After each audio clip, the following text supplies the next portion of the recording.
Free men cannot start a war, but once it is started, they can fight on in defeat.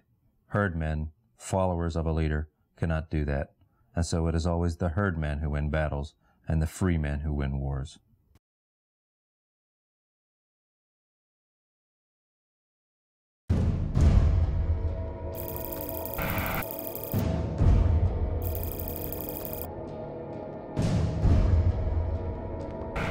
This is the Internet Trash Talk News, an underground broadcast network for all information seekers and bad union pilots.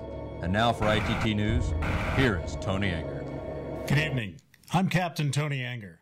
On June 4th, 2010, members of the Addington case, representing the West Group, or about 40% of USAPA's members, suffered a significant setback in their legal battle against the regime.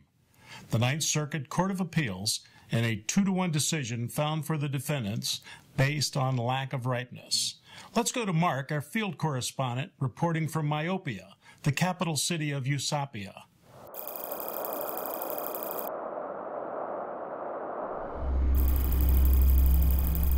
Strength through attrition. Strength through attrition. Strength through attrition. Strength through attrition. Mark, can you hear us? Are you able to broadcast? Just a second, Tony. Let me get the camera set up.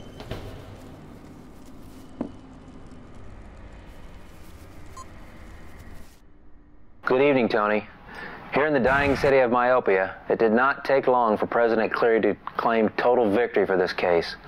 Only minutes after the Ninth Circuit Court's decision became public, the party's communication committee declared to the faithfuls, and I quote, "This decision allows USAPA, which represents all U.S. Airways pilots, to freely bargain for the terms of its seniority integration." End quote. This is lawyer speak for, "We have successfully circumvented final and binding arbitration. We are now free to attempt to impose data hire on the wicked West.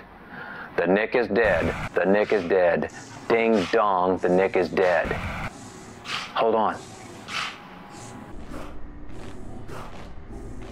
Sorry, Tony. Thought I heard a censorship patrol. What's the mood atop Myopia? Well, the court's decision has created a euphoric atmosphere, which has only emboldened the Cleary regime. But in order to censor what's really at stake with the Ninth's decision, USAPA's infamous Thurian Guard, that's Thurian, pronounced like sewer, only with a lisp, has stepped up its censorship patrols in an effort. Do as we say, not as we do. Do as we Can you hear me, Tony? Can you hear me? I think they're trying to jam us again. Yes, Mark, we've got you now. Go ahead. As I was saying, the Thurian Guard is still cracking down on dissenters. You'll remember that the 18 West members, known as the Cactus 18, were taken hostage by USAPA over 2 years ago. Their crimes? They dared to exercise their First Amendment rights, which, to this day, have never really existed. USAPA attempted to coerce the Cactus 18 into signing false confessions, while at the same time trying them for treason. Thanks to the overwhelming support of the peers, and the 18 did not capitulate, and in a unanimous decision from the court, the 18 won their case, with plaintiffs USAPA being the losing side. As John Steinbeck wrote, "The moon is down, Tony. The moon is down."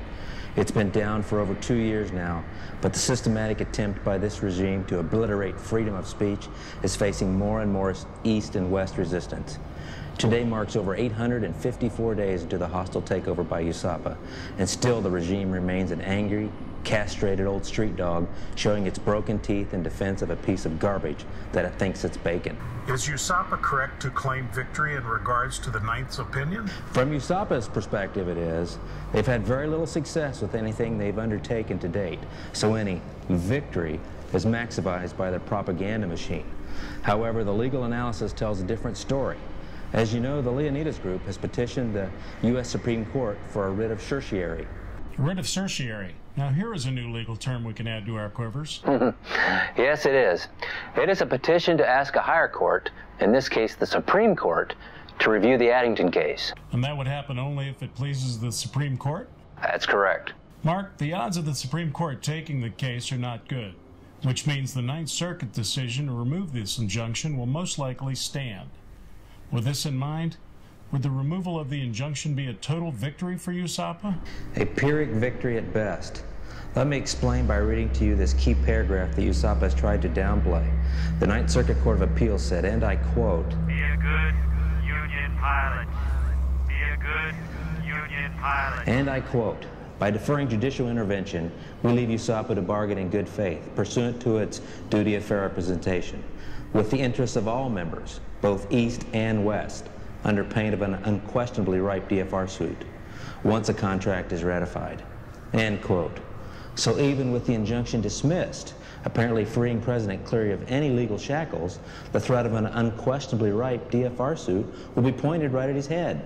What you're saying is instead of the court forcing President Cleary to do the right thing, he can now gamble with the threat of an unquestionably ripe DFR suit? Essentially, but President Cleary, coined by one publication as a real man of genius, is playing Russian roulette with a fully loaded gun. How's that, Mark? He'll mislead his membership into ratifying a contract and will, in effect, fire round 2 of DFR right at himself. Hence the real man of genius, I suppose. I had to ask. To be fair, it's not that simple for Cleary. As an essential part of USAPA's constitution, Cleary has no choice but to push for data hire in any seniority proposal. A failure to do so will undoubtedly bring another DFR lawsuit, but this time from his own followers. So Supreme Court or not, USAPA is in a bind with no chance of getting a timely contract. Was claiming victory premature? Indeed. The appeals court decision only delayed the spanking. That's what USAPA deems as victory. Unless, as you alluded to, pulling the trigger on a DFR suit is also considered a victory. Yes, Tony, but unfortunately the membership is the real victim, as more litigation means paying even more dues while working under the same stagnant work rules for years and years to come. The entire pilot group will be forced to transfuse their own blood to sponsor this failed experiment called USAPA, which is sure to die within itself and leave nothing in its wake but a black hole in time and space. Thank you, Mark. Stay safe and watch out for those censorship patrols. Will do, Tony. Unlike USAPA, which wants to control or censor information, we at ITT News hope to provide you with the information you need to make your own decisions about USAPA's place in the world. Our hope is to show and tell you those things which USAPA would rather you not know. Last broadcast, before our signal was mysteriously jammed, we began to tell you of the infamous letter between former USAPA President Bradford and an attorney which warned Bradford that, Hi, I'm She Lehman of Lehman, Sheeman, and Shyster. Have you made an agreement to pay a car loan, but now want to get out of that agreement, yet still keep the car? Call Lehman, Sheeman, and Shyster. Have you lost your money gambling at a casino, but now want the casino to reimburse your losses and pay for your remaining turns at the slots until you can win? Call Lehman, Sheeman, and Shyster. At Lehman, Sheeman, and Shyster, we promise but cannot guarantee winning results. Our non-refundable fee is out of this world, but hey, that's why you moved to Planet Eusapia. We know you're so desperate that you'll pay anything, go anywhere, or listen to anyone who will lead you to believe that you can actually renege on your contractual obligations. So call the number on the screen now and make an appointment. For a large portion of your union dues, we'll lead you to believe you've got a chance at winning. Because at Lehman, Sheeman, and Shyster, it's not just a slam dunk, it's a supreme slam dunk. Obviously, our signal was hijacked there for a moment. I suppose some people will do anything for free advertisement. We'll be right back.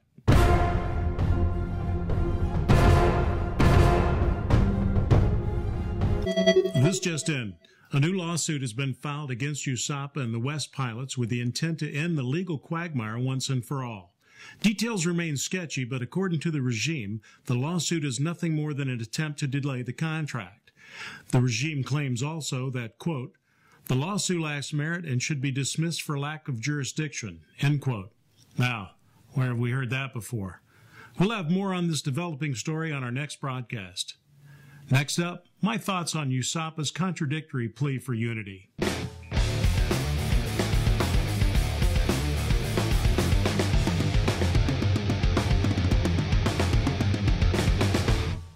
Here is an interesting quote from USAPA's oligarchy and its feigned plea for unity. And again, I quote, "The most reasonable action for the plaintiffs is to recognize where we all are and work internally within the USAPA structure, and for the best interests of all our pilots to attain the goal of an industry standard contract. It is time for all parties, east and west, to mend fences and provide input to the negotiating process to prevent any future legal actions. That is our goal, and we will work diligently to proceed in a way that will accomplish that goal." End quote. Is this plea naive or genuine? We'll let our viewers decide for themselves if the ordeal of the RICO litigation was conducive to mending fences or preventing any future legal actions. We'll let our viewers decide if Charlotte, Philly, and D.C.'s political sacking of a West HIMSS volunteer without bothering to assess his actual performance is the best way to work internally with the USAPA structure.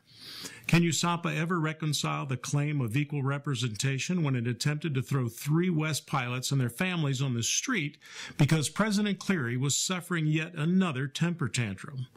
Call me ungrateful, but I'm a trifle skeptical. Mr. Cleary, your call to union is nothing but union trash talk. For over 2 years, you and your enablers on the BPR have been successful only in divisiveness, which you imply is a victory.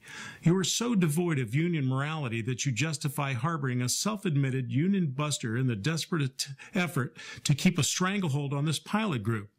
No, Mr. Cleary, your call to unity goes unheeded. It would be foolish of you to think of a mortal blow that has been dealt to your opposition of your regime. To the contrary, you are on the losing side in the RICO lawsuit. Public journalistic and legal opinion favors your opposition. Monetary contributions to the West's defense are on the increase, and they will continue to increase. Pilots from other airlines have made their own monetary contribution to the defense of the West pilots. In the unanimous words of the West Group, we might be outnumbered, but we remain united. Mr. Cleary, during the July 21 BPR meeting, you engaged in what you thought was a private conversation with one of your members.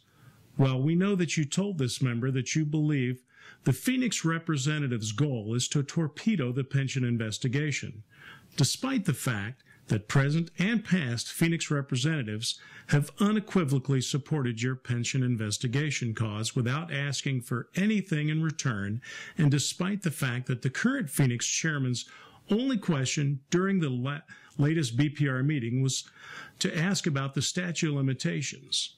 One can only conclude with this not-so-private conversation you are engaged in a cheap politic of divisiveness unbecoming of any union member according to your Constitution, let alone its president.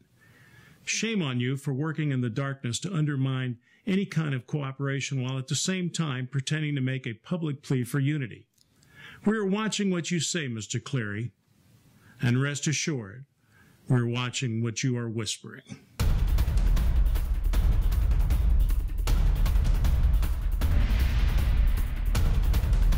We're out of time. We want to thank you for joining us this evening at ITT News, where we do our best to provide you with the facts you need to stay fully informed.